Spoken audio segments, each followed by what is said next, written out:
आप देख रहे हैं इंडिया 29 स्टेट्स न्यूज। बढ़ते हैं न्यूज की तरफ। ఊరికి వెళ్తూ వాళ్ళతో పరిచయం ఏర్పడింది కాబట్టి తల్లిదండ్రులు ఇద్దరు కూడా అమాయకులు. వాళ్ళు మామూలుగా గొర్రెలు మేపుకుంటూ కూలి పనులు చేసుకునే వాళ్ళు, పెద్ద అవేర్నెస్ లేని వాళ్ళు. ఎన్ని ప్రోగ్రామ్స్ కండక్ట్ చేస్తున్నప్పటికీ ఇటువంటి ఇన్సిడెంట్స్ తరచూ అక్కడక్కడ రిపోర్ట్ అవ్వడం చాలా బాధాకరం. దయచేసి అందరినీ కూడా విజ్ఞప్తి చేస్తున్నాము, ఇది ఇలాంటి చర్యలు మరి కూడా రిపీట్ అవ్వకూడదు. చేసే ముందు ఒకసారి గమనించండి, అది తప్పు. మనకు ఒక ఫ్యామిలీ ఉంది, ఆ అమ్మాయికి ఒక ఫ్యామిలీ ఉంది, తనకు ఒక జీవితం ఉంది అని మనం పర్సనల్గా ఆలోచన చేసి ఆ పొజిషన్లో మన వాళ్ళు ఉంటే ఏంటి పరిస్థితి అని మనం ఎంపతితో ఆలోచిస్తే తప్పితే ఇట్లాంటి ఇన్సిడెంట్స్ బయటికి రావు. శిక్షలు, కేసులు ఇవన్నీ తర్వాత వస్తాయి, కానీ prevention is very important. Prevention జరగాలంటే స్వతహాగా ప్రతి ఒక్కరూ ఇది రియలైజ్ అవ్వాలి. ఉమెన్ సేఫ్టీ అనేది చాలా ఇంపార్టెంట్. గవర్నమెంట్ ఎన్ని స్కీమ్స్ తీసుకొచ్చినప్పటికీ, పోలీస్ సైడ్ నుండి మేము ఎన్ని అవేర్నెస్ మీటింగ్స్ చేపడుతున్నప్పటికీ ఇటువంటి ఇన్సిడెంట్స్ అక్కడక్కడ రిపోర్ట్ అవుతున్నాయి. మగవారందరికీ, ఇంట్లో ఉన్న పెద్దలకి, ఆడవారికి, పెద్దలకి, సొసైటీలో ఉన్న చాలా మందికి అందరికీ కూడా మేము విజ్ఞప్తి చేస్తున్నాము. దయచేసి ఏదైనా ఇటువంటి ఇన్సిడెంట్ చేసేటప్పుడు, ఇటువంటి ఒక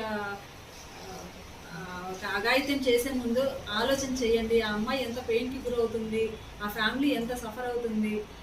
ఇందులో అమ్మాయి minor girl, 17 years minor girl, that disabled. మాటలు రావు, వినపడదు, మెంటల్లీ కూడా తనంతా ఇంకా డెవలప్ అవ్వని ఒక చిన్నపిల్ల. ఫిజికల్గా మనిషి పెద్ద కనపడినా కానీ మెంటల్గా డెవలప్ అవ్వని ఒక చిన్నపిల్ల.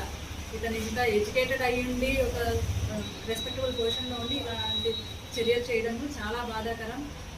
పేరెంట్స్ అందరూ కూడా మీ ఇంట్లో మగపిల్లలను, ఆడపిల్లలకి రక్షణ చెప్పే ముందు మీ ఇంట్లో మగపిల్లలకు కూడా ఆడపిల్లలతో ఎలా బిహేవ్ చేయాలి అని మనం నేర్పించినప్పుడే ఇటువంటి అఘాయిత్యాలు తగ్గుముఖం పడతాయి.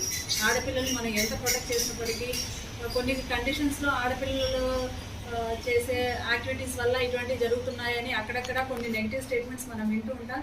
కానీ ఈ పర్టికులర్ కేసు, చుట్టుపక్కల మనం జరుగుతున్న చాలా ఇన్సిడెంట్స్ అన్నీ కూడా గమనిస్తే ఈ పర్టికులర్ కేసులో అమ్మాయి చాలా ఇన్నసెంట్ అమ్మాయి, ఇంకా డెవలప్ అవ్వని అమ్మాయి. అలాంటి పిల్లల పైన జరుగుతున్నాయంటే అది కంప్లీట్గా మెన్కి సెన్సిటైజేషన్ అనేది చాలా ఇంపార్టెంట్. దయచేసి ప్రతి తండ్రి మీ ఇంట్లో ఉన్న మగపిల్లలకి ఒక సర్టైన్ ఏజ్ వచ్చినప్పటి నుండి ఆడపిల్లలతో ఎలా బిహేవ్ చేయాలి, వాళ్ళని ఎలా జాగ్రత్తగా చూసుకోవాలి అని బాధ్యతలు నేర్పించండి. అప్పుడే మనం వీటిని కంట్రోల్ చేయగలం.